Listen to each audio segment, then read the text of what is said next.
আজ থেকে কয়েকদিন আগে ফেসবুক স্ক্রল করতে করতে আমার সামনে একটা হাদিস আসে। হাদিসটা এমন ছিল যে পৃথিবীর বুকে ভাই বোন যখন কথা বলে তখন উপরওয়ালা ফেরেশতাকে বলে যে সময়কে থামিয়ে দাও।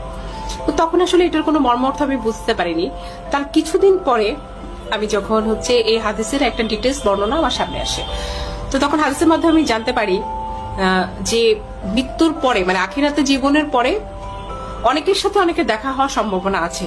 যেমন মার সাথে সন্তানের, বাবার সাথে সন্তানের, স্বামী স্ত্রীর সাথে দেখা হওয়ার পসিবিলিটি আছে, কিন্তু ভাই বোনের সাথে কখনো কোনোদিন কারো আর দেখা হবে না।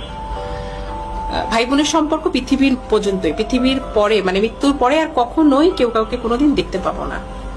বিশ্বাস করেন, এই কথাটা শোনার পরে আমার মনের মধ্যে এক ধরনের যন্ত্রণা আমি অনুভব করছি যে পৃথিবীর পরে আমি শুধু আমার ভাইকে দেখতে পাবো বা আমি আমার বোনকে দেখতে পাবো, মৃত্যুর পরে আর কোনোদিন ওকে আমি আর দেখতে পাবো না।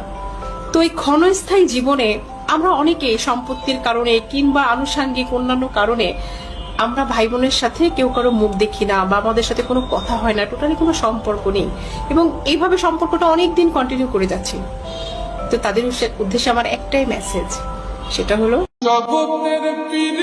আমি এখন পর মানুষ, তাই আমারে মনে নাই। একটা বার মনে কইরা দেখেন, একটা দিন না দেখা থাকতে পারেন নাই। জগতের পীড়িতি ভালো পেরেতে সুখ পাইলাম না, জগতের পিড়িতে ভালা না।